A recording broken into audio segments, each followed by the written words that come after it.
اگلے ہی دن شانی اپنی ماں اور اپنی بہن نادیہ کو لے کر سجیلا کے گھر کی طرف روانہ ہو جاتا ہے۔ جب دل کا موسم اچھا ہو تو باہر کا موسم بھی بہت اچھا لگتا ہے۔ اس دن بہت گرمی اور حبس تھا، لیکن دیکھتے ہی دیکھتے آسمان کالی گھٹاؤں سے ڈھک گیا۔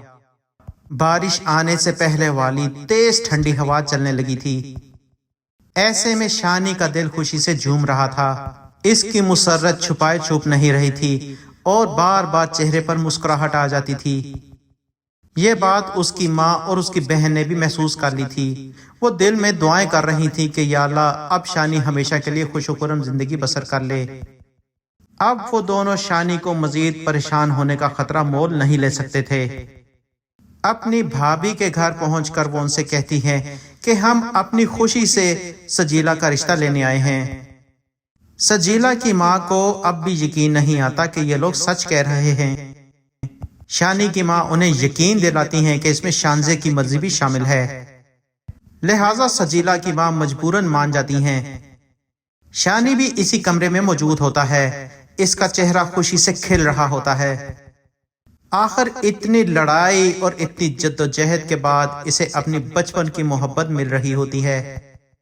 سجیلا کے ساتھ شادی کے خواب اب حقیقت بننے جا رہے ہوتے ہیں۔ وہ تو یہ بھی سوچ چکا ہوتا ہے کہ شادی کے بعد شانزے کو طلاق دے دے گا اور اپنی ایک خوددار زندگی کا آغاز کرے گا۔ اسے پورا یقین ہوتا ہے کہ وہ محنت مزدوری کر کے اپنا خود باعزت مقام حاصل کر لے گا، لیکن شانزے کے ساتھ وہ اب مزید نہیں رہنا چاہتا تھا۔ اس کی نظروں میں شانزے ایک مکروہ کردار تھی، ایک چال باز اور ایک چالاک لڑکی جسے دوسروں کو گھیرنے کے پورے طریقے آتے تھے۔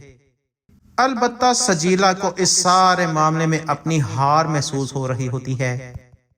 وہ اس طرح تو شانی سے شادی نہیں کرنا چاہتی تھی۔ اس کا شانی سے شادی کا مقصد بالکل بھی اسے حاصل کرنا نہیں تھا۔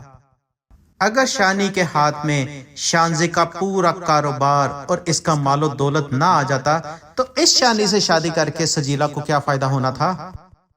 ایک عام سا شانی تو اسے پہلے بھی قابل قبول نہیں تھا۔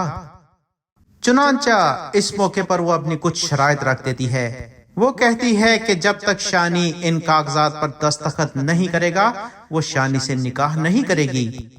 شانی سب کے سامنے اسے یقین دلاتا ہے کہ میں تمہاری خاطر شانزے کو چھوڑ دوں گا، لیکن سجیلا کہتی ہے کہ بات شانزے کو چھوڑنے کی نہیں ہے، تم بے شک اسے اپنی بیوی بنائے رکھو، لیکن پہلے اس کا گھر میرے نام کرو اور اس کا کاروبار اپنے نام کرو۔ یہ عجیب و غریب شرائط سن کر شانی ایک مرتبہ پھر سے چکرا جاتا ہے۔ شانی کی ماں اور بہن مڑ کر شانی کی طرف دیکھتے ہیں۔ شانی کا بھی حیرت اور شرمندگی سے منہ کھلا ہوا ہوتا ہے۔ کچھ لمحے سوچنے کے بعد وہ سجیلا سے کہتا ہے کہ سجیلا، محبت میں شرائط نہیں رکھی جاتی۔ تو سجیلا اسے سختی سے کہتی ہے کہ تم نے بھی تو شانزی کی محبت کی خاطر اس کی شرائط مانی تھی، اب میری محبت کی خاطر کیا میری شرائط نہیں مانو گے؟ شانی کہتا ہے کہ میں دوسروں کی دولت سے امیر نہیں ہونا چاہتا، جس پر سجیلا کہتی ہے کہ میں البتہ شانزے کی دولت سے امیر ہونا چاہتی ہوں، اس طرح میں اس سے بدلہ لینا چاہتی ہوں جو اس نے میرے ساتھ کیا تھا۔ اس نے مجھے ذلیل کیا، اب میں اسے رسوا کروں گی۔ سجیلا کی ماں اس کی مادہ پرستی سے واقف تو تھی، لیکن وہ یہ نہیں جانتی تھی کہ سجیلا صرف اور صرف دولت کی وجہ سے شانی سے شادی کرنا چاہتی ہے۔ وہ بھی شرمندہ نظروں سے شانی کی طرف دیکھنے لگتی ہیں۔ انہیں یقین نہیں آ رہا ہوتا کہ یہ لڑکی اس حد تک گر جائے گی۔ واپسی پر ان تینوں کا منہ لٹکا ہوا ہوتا ہے اور سب خاموش بیٹھے ہوئے ہوتے ہیں۔ شام ہو چکی ہوتی ہے اور بارش تھم چکی ہوتی ہے۔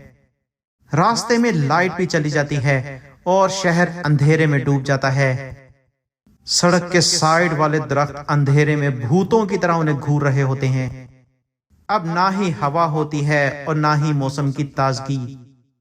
ایک مرتبہ پھر سے گھٹن اور حبس ہو رہا ہوتا ہے۔ پہلے شانی نادیہ کو اس کے گھر ڈراپ کرتا ہے اور پھر اپنی ماں کے ساتھ اپنے گھر پہنچ جاتا ہے۔ گھر پہنچتے ہی شانی بے سدھ اپنے بستر پر گر جاتا ہے۔ سجیلا کی طرف سے رکھی گئی شرائط اسے قابل قبول نہیں تھیں۔